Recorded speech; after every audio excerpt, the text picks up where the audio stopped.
Hello and welcome to another episode of F1OWC Podcast Live. I'm your host Dylan Anderson and once again joined by three-time world champion Brandon Tanti. Brandon, welcome to tonight's podcast. Thank you. Welcome, everyone. Obviously, another weekend of action. Big milestone for the F1OWC with the series celebrating its 250th Grand Prix start. Obviously, debuting back in the back end of 2013, September 24. Fantastic achievement. It's good to have, obviously, myself being there from Season 1. Trent Fuller making a comeback for, obviously, Ferrari after that big switch at the back of China there late last week. It's good for him to return and have two of those Season 1 veterans, obviously Trent being the original series founder. Massive weekend of action. I think there's a lot of pros and a little bit of con to come out of that Monaco Grand Prix weekend. I'm going to start with practice briefly. Now, we've often spoken about Harry Ryan and how he could potentially shape up to be a bit of a wild card going into the mid part of season 12, as he joined very late at the back of season 11, and basically for us racing against him as a competitor, it's a bit of an unknown to see how he's going to stack up. Obviously, pretty early on in the practice session, he found himself up amongst the top group of drivers there at the top of the leaderboard in practice. Big statement for Red Bull, obviously, in their 250th Grand Prix as a constructor. Obviously, myself had the honour of taking Red Bull to the top step of the podium in Season 1. I think it was good signs for maybe some potential things to come.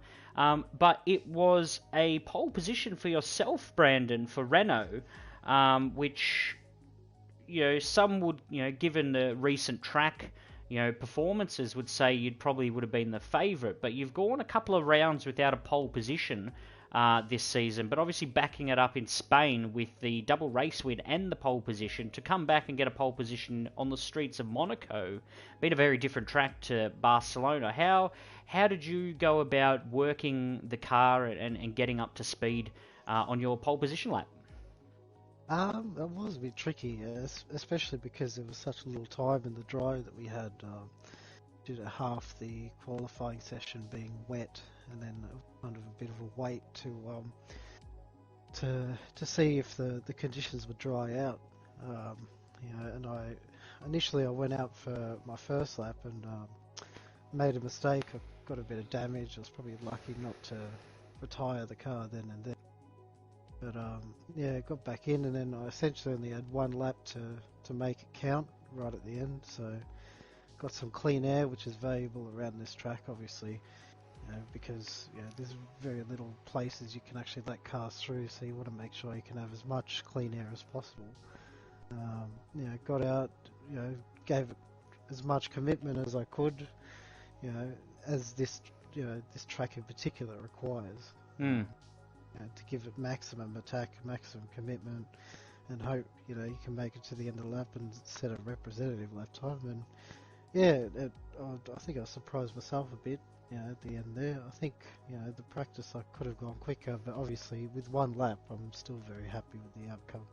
Yeah, absolutely. And as a previous pole sitter myself, I know that feeling of satisfaction taking the Formula One car around the streets of Monaco.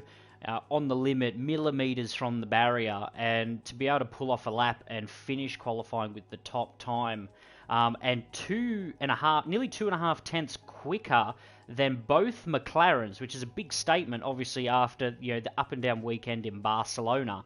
I think it was really fantastic. As you said, it was difficult conditions. I feel it was kind of broken up into potentially 4 smaller sections. So you had obviously the heavy intermediate part at the start, and then you had a bit where the rain kind of stopped and the track was dry. The rain stopped but the track was still wet, and then you had that crossover where the dry tyres were, quicker but the track was cold, and then right at the end there you had that, that all full beans, full power, dry track, hot tyres where you were able to pull it out. Obviously, Myself, difficult qualification. I set the banker lap in the heavy intermediate conditions, broke my wing. I believe it was at the Lowe's hairpin in that sort of that intermediate condition before it started drying. And then again, come out for my first dry lap. I clipped the inside barrier to back. I rotated right round, which, to spin it to back and not lose a wheel is a miracle in itself. I managed to be able to spin it around and get back to the pits. Ultimately, with the time that was left, I only had enough time to do one lap. Looking back at it, it wasn't perfect. I know in practice and some sessions I'd done prior to the event, my qualification lap was it was much better, but that was over 2-3 runs building up to it. So essentially, to finish mid-pack, I think it was P7 from memory, with Austin Smedley and that. It was a difficult qualification, I will admit. Obviously, starting from the front row is where, ideally you'd like to be. A lot of questions, I had a lot of questions going into the sprint race, obviously starting in the middle of the pack, with damage, we've seen in the past. Alex Bablewis having a massive shunt on the way up the hill, nearly going over the catch fence. We've had Peter Dongo spin at I think it was in the Haas. He went around at the start. All through the eras of the F1OWC, there's always been turn one carnage at Monaco. And to be fair, it considered season and the back end of last season with all of the drivers that were currently is phenomenal, and the fact that we did all get through turn one was amazing.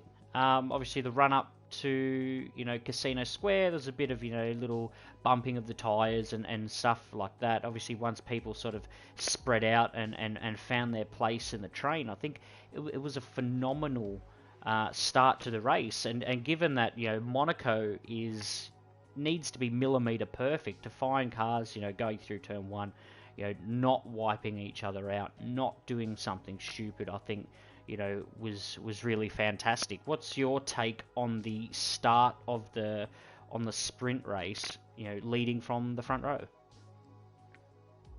It was obviously, it's like you said, it's the best position to be in. The race start was pretty good. It was just about maintaining that short run up to turn one and making sure no one could get a run up up the hill towards turn two or Casino Square up there. So it was pretty good for the start of the sprint race. I think maintaining that, making sure I kept the lead was the main priority. Obviously, it's so hard to pass here, so as long as you come out of lap one in front, you're pretty much on track to getting the best result you can. As long as you maintain good pace, obviously working out strategy as well, which is I think one of the unfortunate downfalls of mine that led to myself losing the lead during that race. But albeit the start was good. I mean, I didn't see too much of what happened behind me, but from what I saw, it looked pretty clean for the most part. So yeah, absolutely. At least for the first couple of laps, it was really really good. Obviously, I tucked in, I believe, to P5. There was some contact with Ryan Lowe, pitted very early, which promoted me up a position, which is fantastic for myself. But ultimately, Kurt and that front pack of drivers ended up pulling away. And then obviously I had a little moment there at the start of the race coming into back. Obviously I was playing around with the modes on the steering wheel, and I just got to the entrance of swimming pool and turned in a fraction too early and just clipped the inside barrier there, which shot me straight off, and I hit the barrier on the other side and then bounced off that one and then hit the the inside, or the outside wall I should say, in the middle part of the swimming pool. And to me, I thought as soon as I hit that inside barrier, and mind you, we're doing 230 k's or something like that at this point, to hit the barrier or essentially 3 barriers and lose only my wing, I have to be the luckiest person in Monaco at that point. Obviously, with me keeping, or at that point holding the record of the only driver to have 100% finishing rate or percentage at Monaco, obviously debuting back in Season 1, racing through all of the eras. If I wasn't able to contest for the podium, which I haven't done in previous seasons, that was one stat that I kind of wanted to retain. And that little brief second of seeing myself firing into this wall, I was like, nah, I'm done. Surprisingly, I got to, make it through it, make it back to the pit lane, virtual safety car, come out, which enabled some people to have some pretty good pit stops nice and early, get a little bit of time there. Obviously, I lost some time with the broken wing. Rejoined. I got caught behind Austin Smedley, between Austin and Mitchell Collins, they're both Williams drivers, pretty much after that. Do I feel it sort of held me up a little bit on my outright pace? Yes, but having said that, it is Monaco. And as you know from the hatful of Monaco races that you've done in your career, that Monaco is one of those tracks that's very, very limited to overtaking opportunities. I knew that, and I was quite happy to settle in and battle Austin and hopefully do what I did with Brian and Lindsay in Season 9 and perhaps pressure them into a mistake where I was able to capitalise. Credit to Austin. He ran a fantastic race. His pace was, for the most part, pretty good. He was able to, break away. He's, managing his fuel and his ERS and stuff like that really well. He was able to keep ahead of me through pretty much 95% of the lap. And, after a few laps behind him, I could really see that the only part of the track where I had a visual and physical advantage over the Williams was going up into Casino. Obviously, with Austin being on a controller and cockpit, myself on a wheel with the broadcast cam, visually I could see more of the corner, more feel on the controller. He understeered a little bit wide.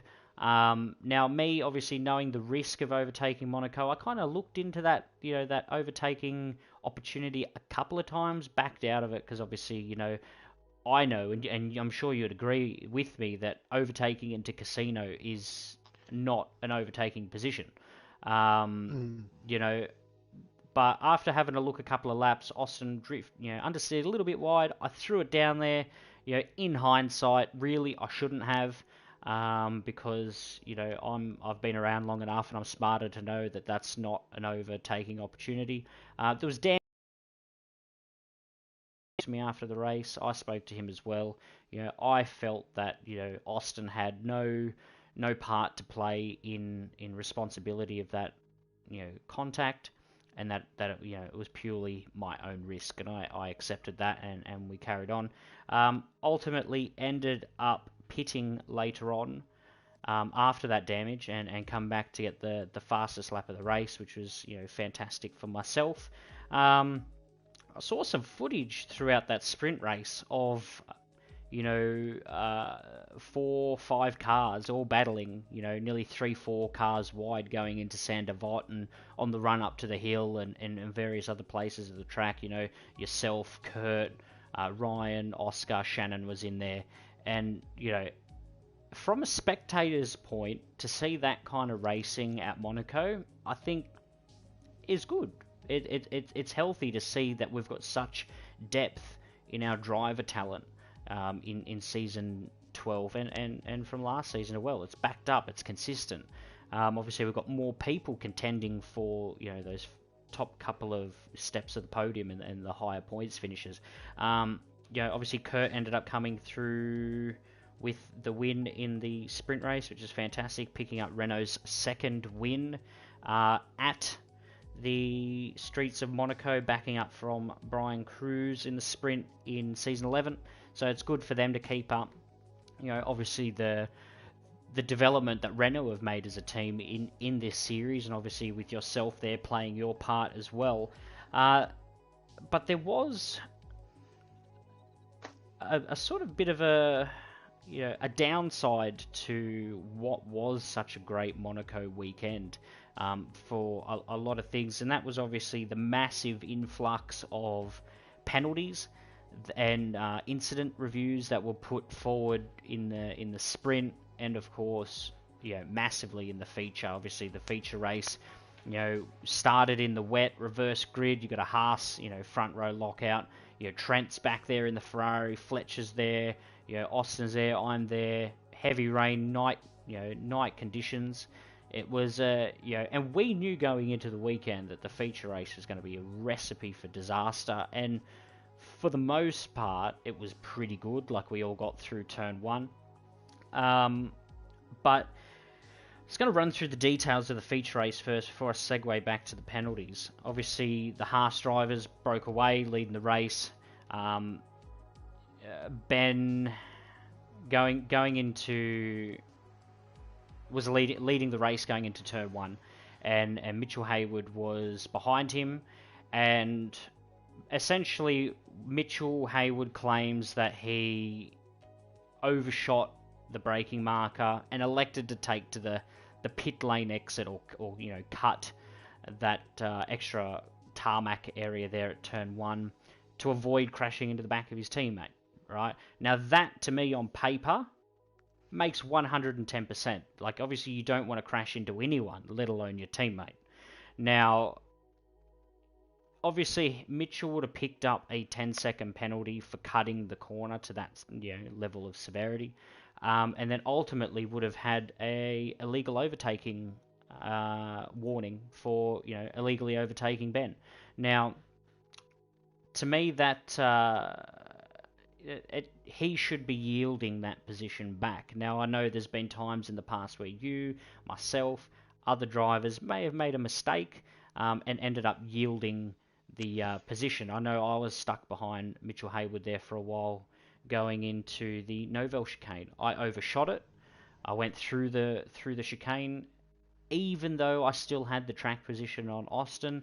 I slowed down enough so he got that position, and that's not something that I needed to do because there wasn't a overtaking challenge with Austin. It was more of a respect to the other competitor. Now, I know that I'd made that mistake, and by me cutting it, I'd got an advantage. Now, that's not fair on Austin, who's been chasing me down for X amount of laps. Austin ended up making a mistake, and I ended up getting back ahead of him. But it's that level of respect that sometimes you need to hold towards other drivers. Now, in this circumstance with the Haas drivers, Mitchell Hayward opted not to yield the position and carry on.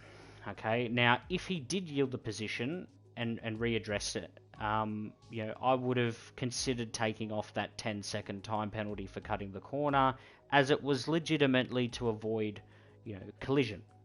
But he didn't yield it. Carried on. He's inherited the race lead. Now, at this point, to get into the mind of Ben Matchett, now, regardless if he's your teammate or not, if you're racing and you're leading the race and someone absolutely butchers turn one at Monaco, inherits the lead, doesn't yield it and carries on, you'd be pretty pissed. Yeah, I know I would, I know you would, and a lot of other people up and down the grid would be. So I could sympathise to Ben to a degree, right? So on the run up to Casino, obviously Mitchell Hayward's leading. Mitchell's obviously carrying more speed because so he's jumped on the brakes. It's still raining at this point, and he's needed to brake a lot heavier than he thought he needed to, and as a result, Ben Matchett's ran into the back of him. Now, Ben Matchett's claiming that Mitchell Hayward's brake checked him. Now, at this point, without consulting either driver or having any investigation, that's what's in Ben Matchett's head. That Mitchell Hayward's cut turn one, brake checked him at Casino. So I'd be pretty pissed too if I was leading the race and that happened to me. Now, obviously, Fletcher with his damage, I now approach the back of Mitchell Hayward, sitting in P2. I was a little frustrated because obviously me seeing what happened at turn one, I was now stuck behind a car that was leading the race that really shouldn't have been there. I had a pace advantage, but again, it's Monaco. It's very difficult to overtake, and I accepted that. He made a mistake at the Novell chicane. rotated around. I just managed to miss him, and then several cars ended up going through the chicane. They all got their penalties overturned, which is fine. I ended up pitting which ended up being an absolute disaster for Toro Rosso, may I say, with the double Toro Rosso stacking and the Williams stacking. But we'll overlook that. But so essentially, what happened was Ben Matchett was now a lap down. Mitchell Hayward had pitted and was approaching Ben Matchett, who was now under blue flag conditions. Now going into the Lowe's hairpin, Ben Matchett, obviously still filthy on what had happened at turn 1 and at Casino, opted to brake check Mitchell Hayward in retaliation for that, cutting and brake checking at Casino. Now, obviously, we don't condone retaliation. If there is an issue, obviously, bring it forward, we can do stuff about it. Now, at this point, Mitchell Hayward's pissed because he's like, Ben Matchett's brake checked him into Lowe's hairpin. There's been talks that it's been happening between the pair over the last few races. Yeah, ultimately, we can't penalise anything if nothing's brought forward from the two drivers in question. Both drivers opt not to record their footage, which is totally their call. But essentially, they went into the tunnel on the run down to Novell chicane. Ben's gone through there normally. Mitchell Hayward's elected to cut or straight line the Novell chicane and run into the back of Ben Matchett to back, and then deliberately trying to crash them both out of the race at Swimming Pool, where I had my crash in the sprint race. Obviously ended up in Mitchell Hayward retiring from the race. Obviously Ben Matchett's now got damage and needs to go back to the pits. That kind of didn't really sit too well with myself as an administrator and as a long-time driver of this series, and all of the good hard racing that we've had up to this point of the series. On our 250th Grand Prix, that to me was a bit of an insult, if I can be completely honest. And to be fair, both drivers are equally to blame. Mitchell Hayward massively, but also for Ben Matchett's retaliation. Now, I've elected to hand out Ben Matchett a one-race ban for Canada for his retaliation. And I sympathise for him because obviously, like I detailed just briefly before, you'd be filthy if someone cut turn 1 in that fashion, didn't yield it, and then brake checked you into Casino. It still doesn't warrant that kind of retaliation. As for Mitchell Hayward, I did say at the start of the weekend that if anyone straight-lined the Novell chicane, they'd be disqualified. Plain and simple. Everyone was aware of that. Regardless if they personally read it in the group chat or not, it was there. So we've disqualified both drivers from the race, and obviously Mitchell Hayward's picked up a 2-race ban for essentially, cutting the corner and deliberately trying to retire someone out of the race. Now, I've spoken to both drivers briefly last night after the verdict and the race results were classified for the feature race. Ben's put his hand up. He said yes, he was at fault, and that he shouldn't retaliate in that way. And I think for the most part, he may be genuine, and I'm willing to give him the benefit of the doubt. But having said that, if he understands that it was wrong, why was it done in the first place?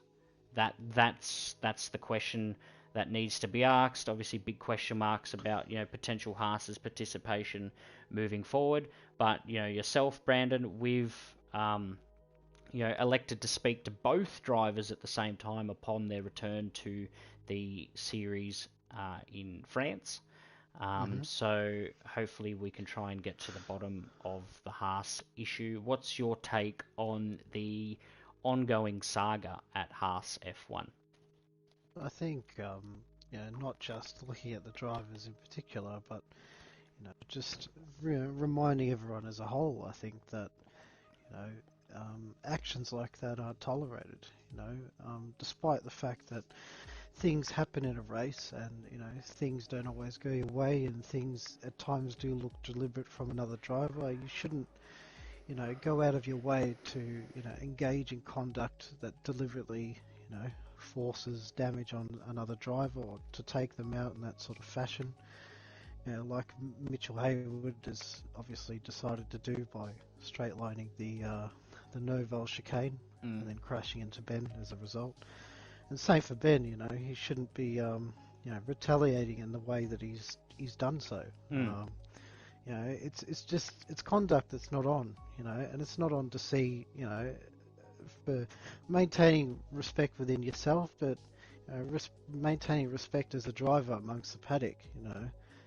You may have done that to another driver, but others see that and realise that this is a driver that I've got to race with, and for the next, or for the rest of the season, and hopefully going forward. Yeah. And that it's essentially it's not on. Things like that are not on. Yeah, I 100% agree. The last person that we have dismissed based on deliberately trying to crash out a driver was Daniel Ryan at the Australian Grand Prix, which I believe we've touched on before. Now, we've opted to give both drivers benefit of the doubt, obviously giving them the race bets, rather than a straight dismissal. Obviously, we want to retain drivers and driver numbers on the grid. And obviously they've been around for a while now. I know obviously Ben joined later in the season.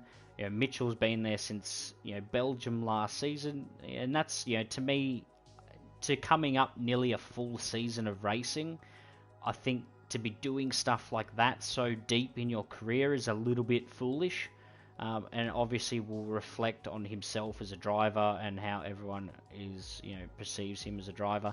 I think up to this point, I think the drivers have been making small gains in terms of how they go about racing. I spoke to Ben Matchett heading into the weekend, and I said, hey, look, there's some comments coming in that maybe you're over defending in practice and quali under blue flags, etc., etc. And I said, look, especially for Monaco, be more vigilant. I can't stress that enough. And I know that Ben Matchett's position of letting people through under blue flags wasn't fantastic 100% of the time at Monaco, but the three incidents that I come past him, obviously in qualifying, and then Rascasse, and then another time in the race, every single time I come across him, he picked the best part of the track to get out of the way and yield that position. And to me, that demonstrates that there is progress being made with his driver development. Now, I consulted Shannon about it. Obviously, he said yes, there's a couple of times where the Haas guys impeded him in a few parts, like maybe it might have been a little 50-50 if they were in the way or not. He said, but for the most part of it, they were really good. But we will move on from Haas. Obviously, we've laid out our verdict for that, which we hope we don't see that kind of on-track shenanigans again. Obviously, as I mentioned before, Trent Fuller making his return to Scuderia Ferrari at Monaco. Fantastic, picking up points in his first race back. And then obviously Steve Shadlow, who was late to the sprint race, missed out, ended up backing up and getting points in the feature race on his return to Red Bull, which is obviously fantastic for him after, he was the only other driver to be axed by Red Bull mid-season and be demoted down to Toro Rosso, obviously with myself going to Red Bull when we restarted the series after Daniel Ryan caused a delay to the start of that season, Season 8. So very interesting turn of events there for Steve Shadlow and his return to Red Bull, which is fantastic. Obviously, Harry Ryan ended up being the classification winner of the 250th Grand Prix in the F1OWC for Red Bull. Obviously, on there, backing up from me winning on season 1 for Red Bull at Monaco, I think it's fantastic. Again, you can't script that kind of history. I think that's fantastic. Obviously, Harry Ryan was sitting on the fence a little bit because he didn't know if his race was going to be taken away from him. Obviously, there was massive drama with people carrying penalties into the feature race, people having a whole heap of penalties taken off for cutting the Novell chicane after Mitchell Hayward spun, and then the absolute shit fight that happened in the last couple of laps with Ryan Lowe, Harry Ryan, Kurt Dunn, and co. So obviously, for me, I hadn't even finished the race yet. I was still coming through the swimming pool section, and my phone was already blowing up. And, people sending in footage, and people on the blower saying, oh, this person hit me, nah, they were going too slow, etc., etc., etc. Now, I really feel that for the most part of Season 12, and last season, and season beforehand, we've probably been about 99% consistent with our penalties that have been given out. And I stand by the penalties that have been given out. Having said that, the massive influx of penalties sort of infringements that were flagged at Monaco, I think the infringement itself was justified, but the fact that the top 5 cars were racing that aggressive and that hard and going for those overtakes at Monaco, I think there needs to be question marks put against that style of racing at Monaco, given the risk. It shouldn't be about, I'll throw it down the inside, push, say Ryan Lowe, for example, into turn 1 on yourself. Goes down the inside. Maybe he makes a mistake. Maybe he doesn't. On paper, he's gone down the inside. He's made contact with you, put you in the fence. You've broken your your wing. Obviously you've got damage. Ryan picks up a penalty. It really, that level of aggression at a track like Monaco, I think is irrelevant. I know Oscar Grant sent me through some footage saying Harry Ryan turned in on him at the Novell chicane, and obviously resulted in Oscar getting damage and punting Harry Ryan through the chicane. Now, I had a look at it. Obviously, Kurt Dunn, who was ahead of Harry Ryan at the time, clipped the wall, and it was Kurt Dunn versus Harry Ryan going into the Novell chicane. Harry's made the sensible decision to back out, but at the same time, you've got Oscar Grant trying to overtake 3 cars into Novell chicane. Now, myself racing Monaco, 14 times now, and yourself, racing a whole heap of, Monaco Grand Prix, that you're not going to go 3 cars wide into Novell chicane, without causing damage, without, wrecking yourself, wrecking the other guy, picking up penalties. Why was it worth the risk? Essentially. And I spoke to Shannon after, the sprint race. There was 5 cars there battling for P1 going down the front straight. Now, everyone's putting their hand up saying, oh, penalty, penalty, penalty, give it out. But at the same time, you have to look at yourself and know the risk.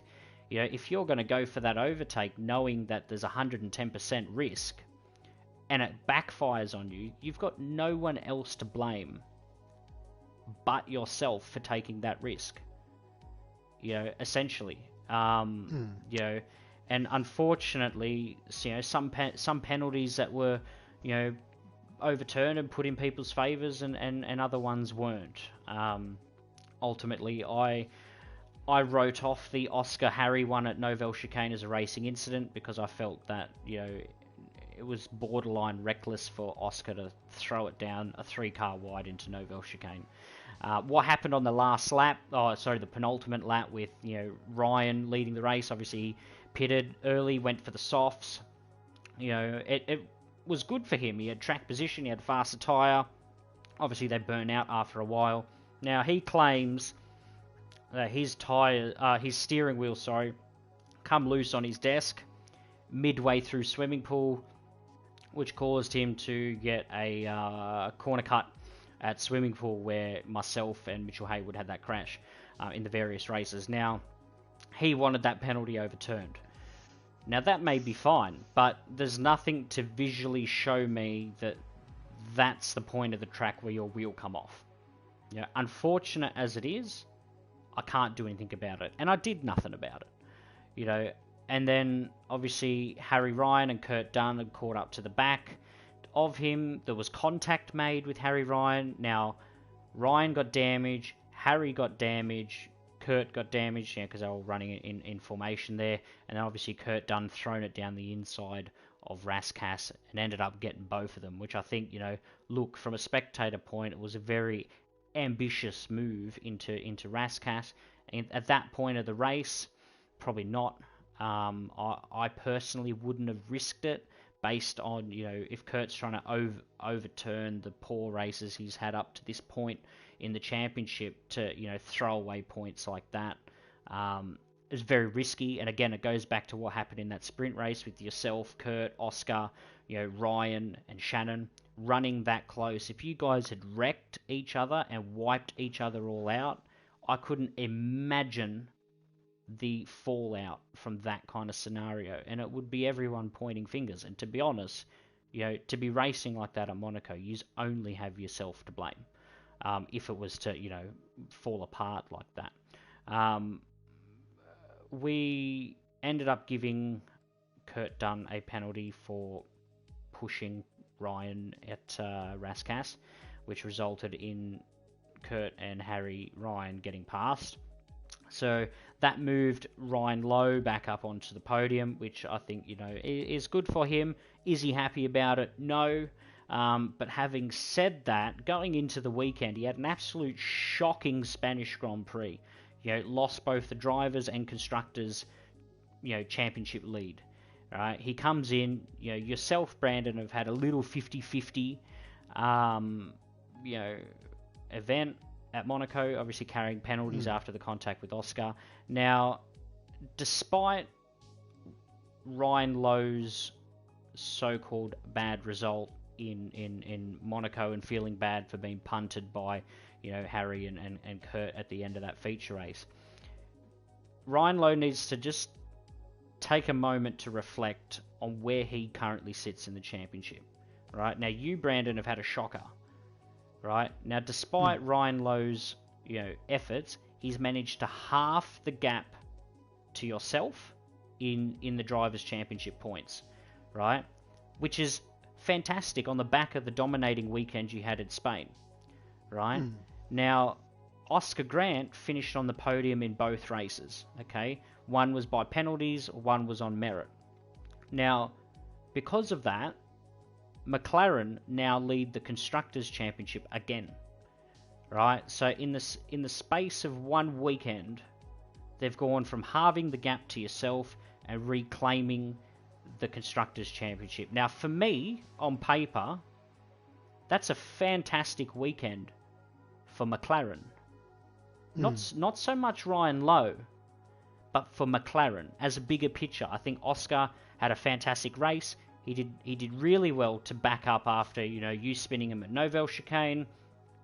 But I think, I think Ryan Lowe just needs to sort of settle down a little bit in terms of, taking the good races with the bad races. Now, I mean that statement in the most, wholeheartedly way that I can. Because I know what it's like to chase down someone in a championship. Obviously, you've been there with Brian. Ryan was in that position with you last season. It's a very difficult task to close down a points deficit in a championship. Now, I still think Ryan can contest a championship as much as you can. But the problem is, if, at the moment, Kurt Dunn, Oscar Grant, and Shannon Mortlock are slowly catching the back of him, Now, in the drivers' championship points. Now, for me, I I really feel that he needs to be more cautious about how he goes racing in terms of how much he wants to risk. And again, it comes back to what I was saying in that sprint race with those 5 cars. Ryan Lowe crashes out of the race, lose 25 points to you, championship's nearly done. You know, early to make that statement, but it took him a long time to close down that points last time. So it's all about that risk versus reward. For him, and obviously, you had a pretty average Baku, pretty average Monaco. You're still leading the championship, but despite Ryan having a bad round, he's closed the gap, and I think that's really important. We're going to have a look at the championship points. Obviously, Kurt Dunn picked up another driver of the round for Renault. Fantastic. Love it for him. He's on fire, obviously backing up after difficult Chinese Grand Prix. He's been on phenomenal form ever since. So maybe we should have cut his internet earlier and he could have contested the championship last season. But anyway, I love you, Kurt. So Brandon Tanti, yourself, 204 points ahead of McLaren's Ryan Lowe, 185. Oscar Grant, 153. Kurt Dunn into P4 on 130 points. Shannon Mortlock, 122. Harry Ryan, big gains after winning the Monaco Grand Prix, 117 points. Mitchell Collin and Austin Smedley moved down with Mitchell Collin on 107 points.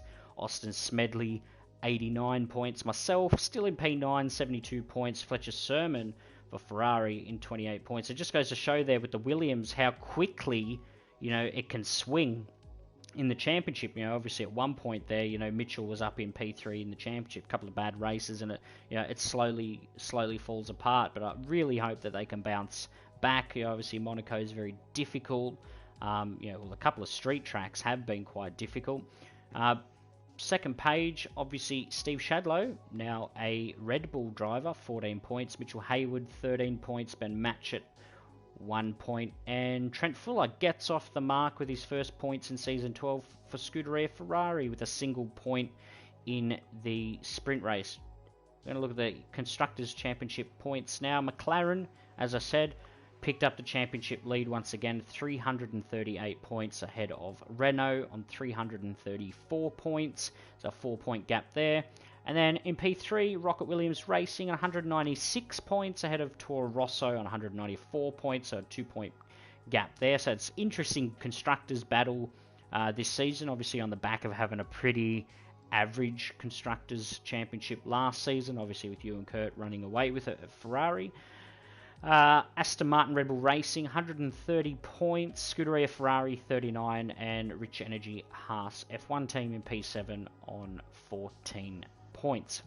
Now, just briefly before we move out of a rather fantastic but rather difficult Monaco Grand Prix, at least from an administration point, I think, obviously we've had a lot of negatives come out from an administration point. I think a lot of the racing battles have been a little bit questionable about how much you're going to risk. I think, the fact that everyone got through turn 1 in both the sprint and the feature at our night wet race, phenomenal. And I think, everyone needs to keep that up. Obviously, what we're doing and the level that we're racing is fantastic, and I can't commend that enough. But from yourself, Brandon Tanti, after a difficult weekend in Monaco, how do you look at the Monaco race as we move into Canada? I think there's a sort of different things to take from it. I think for the most part, from an administration point of view, I think we've touched on the most important points that we need everyone to remember, particularly maintaining that respect amongst drivers and knowing and adjusting yourself in terms of your on track battles that you have, the level of driving you're competing at, and thinking about a race as a whole. In terms of my personal performance on the weekend, obviously, like you said, it wasn't the best. It wasn't the best weekend for me. Probably P5 to P7 is really not ideal in terms of what I personally seek in terms of what I want out of it. But then again, Monaco is such a unique circuit, and there's no other track really like it. So I'll be happy to get to Canada and move forward. Not dwelling on it too much, just accepting it for what it is. I had a bit of a problematic sprint race after the pit stops. Obviously got undercut by Oscar, which is a phenomenal strategy on his behalf. I ended up just giving him the slightest touch in the braking zone at Nouvelle Chicane. Resulted in him going into a bit of a spin. After the race, I apologised to him for that. It was an honest mistake on my behalf. He accepted that. Obviously, it doesn't make up for the fact that he didn't end up winning the race. However, apologising for it was the best thing I could have done in the circumstances, and accept the penalty for that, which obviously I carried over into the feature race. Yeah, absolutely. I think everyone up and down the grid that did receive penalties were pretty accepting of it. I was expecting to get massive backlash over some of the decisions I had made. Obviously, I took a couple of days to sort of soak it in and have some time away from the series before I made those calls. I think, again, everyone can see, once the heat dies down, that yes, okay, we are, keeping very consistent as much as we can. But moving into Canada, a track that you hold the lap record at in season 10 with a 108.1 at with the Ferrari there. Fantastic lap. The guys that do want to see it, it is on Brandon's YouTube channel. Please go and dissect that as much as you can. Look at his battery usage, okay? He's cheating. Anyway, a track that I love really well. Multiple winners. Mercedes have obviously won it 4 times. Ferrari 3 times. Williams have won it twice. Yourself have won it 3 times. Bit of a favourite of yours? Yeah, I do enjoy that track. It's it can be tricky at times, especially the chicanes that are actually within that circuit. It can be problematic. I find it a bit difficult on traction, coming out of some of those corners and trying to get onto the curbs. So I think having a good setup will help throughout. Make sure you're setting yourself up for the race and having a good setup for that. You want to be consistent. You don't want to have an unstable car, especially going through some of those fast change of directions, like the chicane in the middle sector. And particularly the final chicane. Obviously, you don't want to end up in the wall of champions like so many have found themselves in. Yeah, that's right. Not a particularly fond memory for Mr. Ryan Lowe, I think, last season, but obviously I think he'd be looking to bounce back from that. Well, yeah, absolutely. I think an absolute defining moment of season 11, looking back at it, obviously the momentum that Ryan Lowe had carried at the early part of season 11 was phenomenal. Derailed a little bit by the fallout of what happened in Canada after, contact with Trent Fuller. Returning one season on to the Montreal circuit. How do you think that, this race will affect Ryan Lowe moving forward as a competitor in the Canadian Grand Prix? I think what happened last season was not so much his fault. I think he just got caught up in an incident that wasn't so much his to blame. I think it was just unfortunate. There was a car that ended up in the wall there, and he just approaches it as it happened. But it happens to the best of us sometimes. Sometimes you get involved in incidents that are not in your control, but you have to accept them and move on. But I'm sure he's looking to to pull big results and put in some practice for that. Looking to build on some better results. Not get involved in so much of the carnage, so to speak. Some of the incidents that may have played out over the past couple of rounds. I think even so for myself, I haven't had the cleanest of race weekends.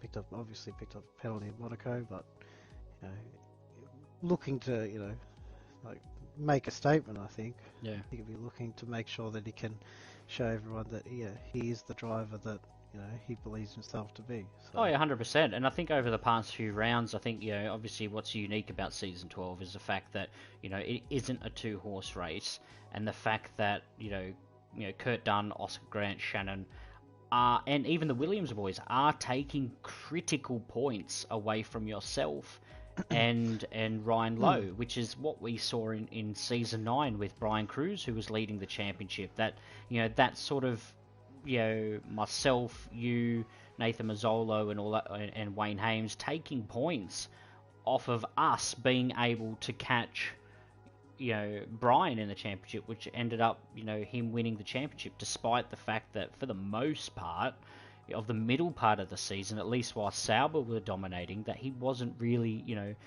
at that standard. But again, it just shows that consistency can pay off, and I think keeping that in the back of your mind moving into some pretty good races for yourself. I know that you've had some fantastic results going into the European rounds.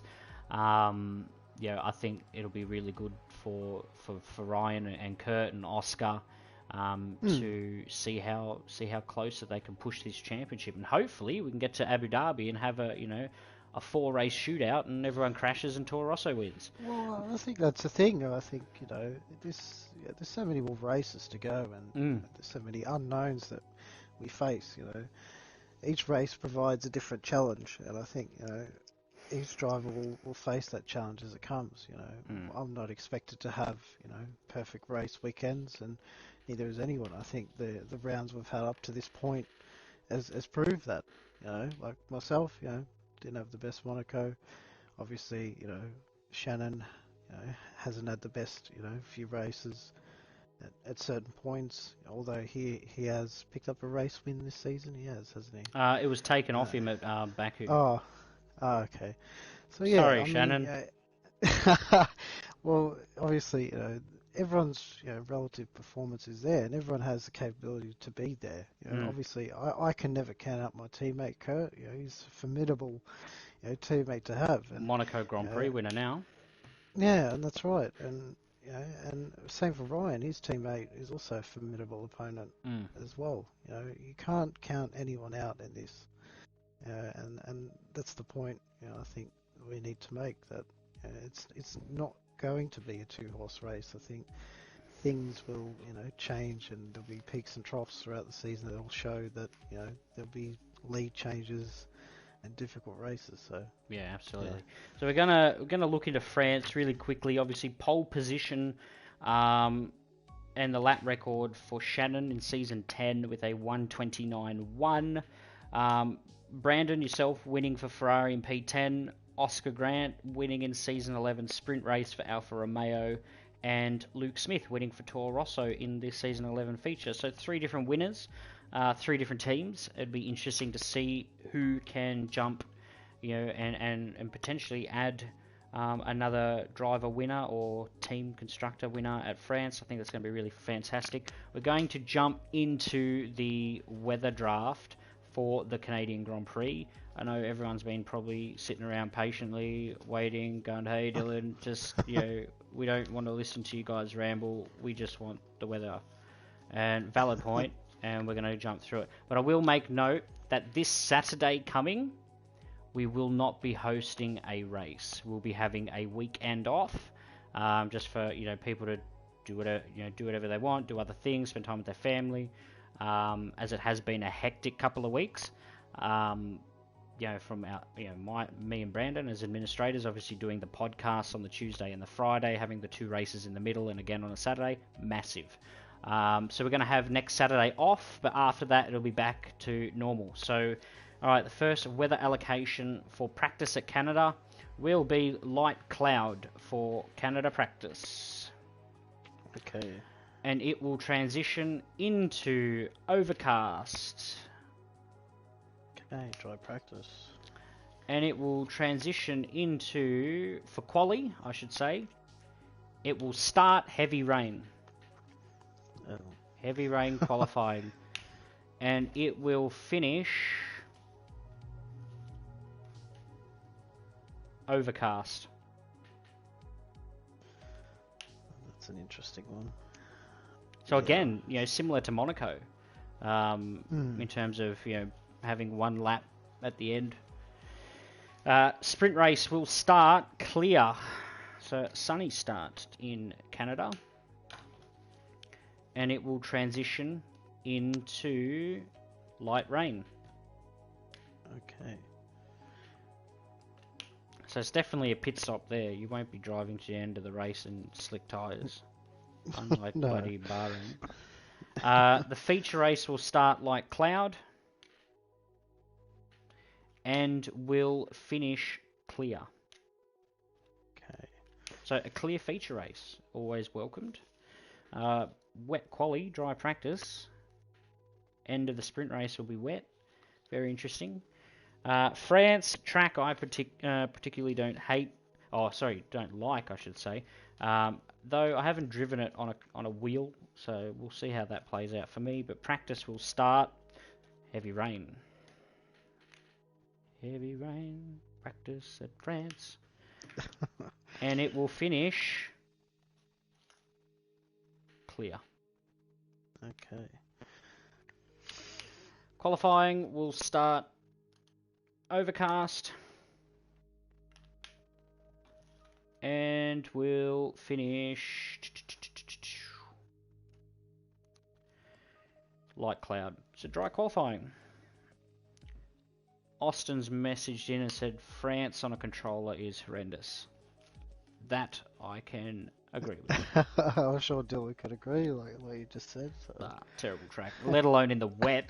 All right. Well, even in my opinion, even on the wheel, I'm not particularly fond of France, but it's not a track that I particularly like. But yeah, but you've won the race, so your opinion's void.